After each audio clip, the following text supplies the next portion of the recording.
Pronouns are another important class of words that you're going to see on the SAT. They're going to be the basis for many of the errors in the grammar section. So we do need to know how to work these, how to recognize them, and what errors are possible. So a pronoun is a word that refers to another noun or noun phrase in the sentence. And this is specific with the SAT's usage, and I'll talk about that in a second.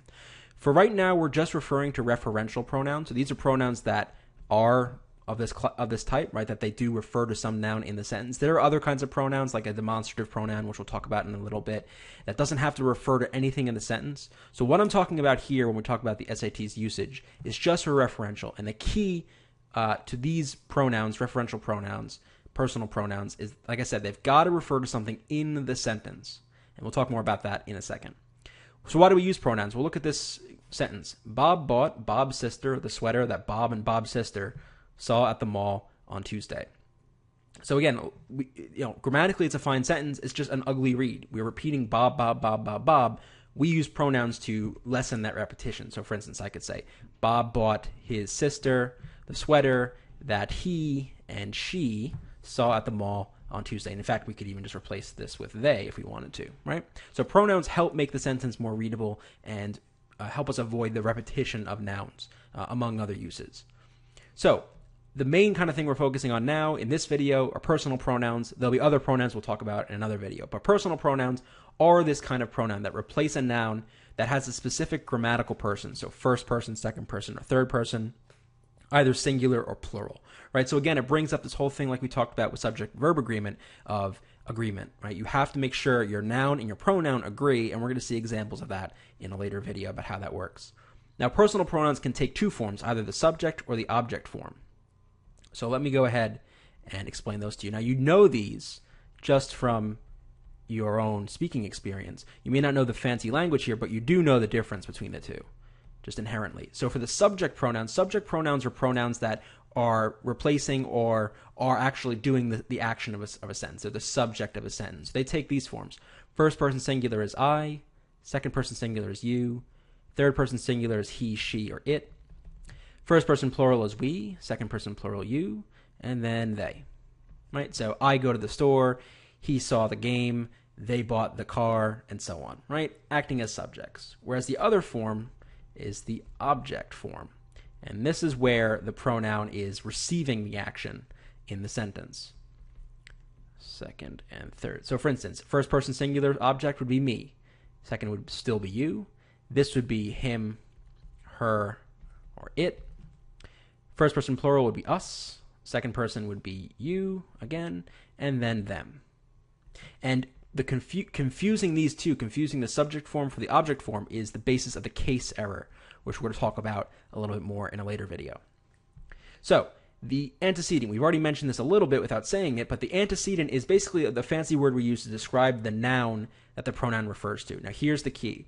According to the SAT standards, to what they consider to be a correct answer, the pronoun, if it's a personal pronoun like we're talking about here, must agree with its antecedent, right? So in number, singular or plural.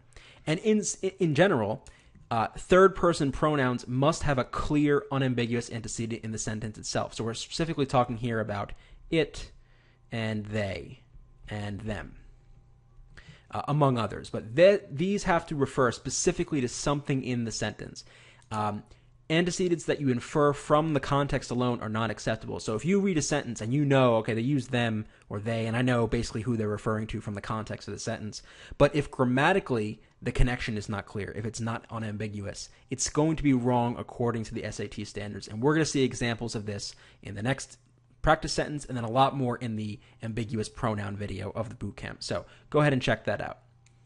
In addition to the dummy pronouns videos, which are in the grammar tactics series. Let's look at some example sentences, or first this sentence right here to illustrate this. The worker was angry with their supervisor, but he agreed with his decision. So first things first, notice this is this is plural. It should be singular because we're referring back to the worker, right? The worker is the antecedent of this pronoun. It's the worker's supervisor. So assuming it's the worker is male, it would be his. If it were female, we would replace it with her.